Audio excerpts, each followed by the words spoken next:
अध्याय 5 निर्देशन। काफी विशाल सेना पर नियंत्रण का भी वही सिद्धांत है जो कि कुछ लोगों को नियंत्रित करने का या केवल उन्हें संख्या में बांटने का प्रश्न है। युद्ध करना अपने नियंत्रण में विशाल सेना के साथ युद्ध करना छोटी से भिन्न नहीं है। यह केवल चिन्हों और संकेतों को स्थापित करने का प्रश्न है। यह सुनिश्चित करें कि आप सामना करेंगे शत्रु के दुर्भाग्यपूर्ण हमले का और अप्रभावित होंगे। आप प्रत्यक्ष या अप्रत्यक्ष छद्म से प्रभावित नहीं होंगे। यह कि आपकी सेना की टक्कर होनी चाहिए ऐसी जैसे कि पत्थर की अंडे से। वह कमजोर और मजबूत पक्षों के विज्ञान से प्रभावित होनी चाहिए।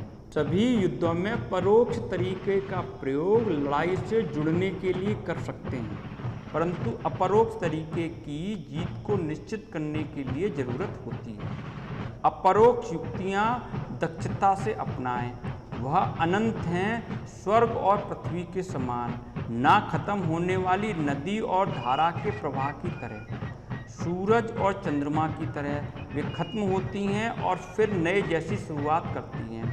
चारों मौसमों की तरह वे एक बार फिर से वापस आने के लिए गुजरती हैं। यहाँ 5 से ज़्यादा संगीत स्वर नहीं है, फिर भी उन 5 का संयोजन देता है इतनी ज़्यादा स्वर लहरियों को जिन्हें पूर्णतः सुनना संभव नहीं है। यहाँ 5 से ज़्यादा प्राथमिक रंग नीला, पीला, लाल, सफ़ेद और काला नहीं है, पर फिर भी उनका संयोजन इतने विविध रंग बनाता है जितने कि संभव है।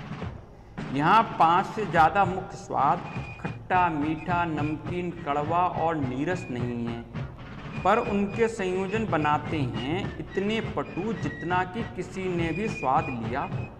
युद्ध में हमले के 2 से ज़्यादा तरीके नहीं हैं, परोक्ष या अपरोक्ष, पर फिर भी उनके संयोजन अनंत तरीके छद्म युद्ध के विकसित करते हैं।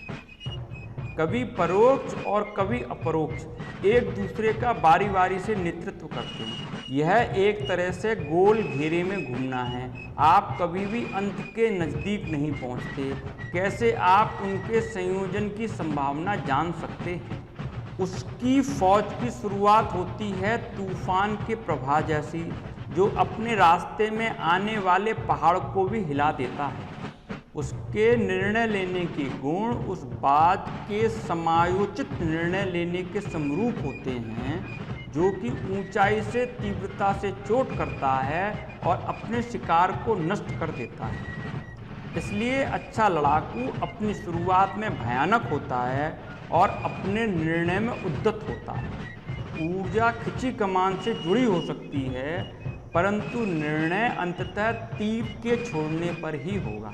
बीच में ही कोलाहल और युद्ध के हंगामे में वहाँ अव्यवस्था दिख सकती है, और फिर भी वहाँ कोई वास्तविक अव्यवस्था नहीं है। भ्रम और हो हल्ले के बीच आप सुव्यवस्थित बने रहें बिना चित्त के, फिर यह सबूत होगा हार के विरुद्ध। प्रायोजनिक अव्यवस्था पूर्ण अनुशासन धारण करती है।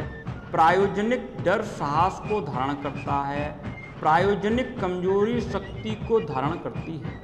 लवादा अव्यवस्था का गोपनीय व्यवस्था के अंतर्गत केवल छोटे बंटवारे का प्रश्न है। छिपा हुआ साहस कायरता के लवादे के नीचे गुप्त ऊर्जा से भरा होता है। मुखौटा ओढ़े कमजोरी युक्तिपूर्ण प्रबंधन से प्रभावित होती है। अतः वह जो शत्रु को गतिमान बनाए रखता है, कपटी प्रकटीकरण का पोषण करता है जिसके अनुसार शत्रु प्रतिक्रिया करता है।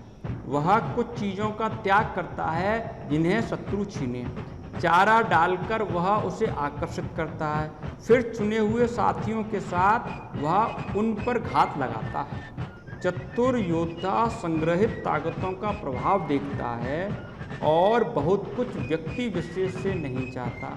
उसकी योग्यता सही आदमियों को चुनना और संग्रहित की हुई ताकतों का उपयोग करना है। जब वह अपने साथ जुड़ी हुई ताकतों का प्रयोग करता है, उसके लड़ाकू बेलना का लठ या पत्थर के समान बन जाते हैं, क्योंकि बेलना का लठ या पत्थर की विशिष्टता होती है कि वह गतिहीन होता है समतल मैदान पर और गतिमान ढलान पर, यदि चौकोर है तो वह कहीं पर भी रुक जाता है, परंतु गोलाकार तो वह लुढ़कता रहता है।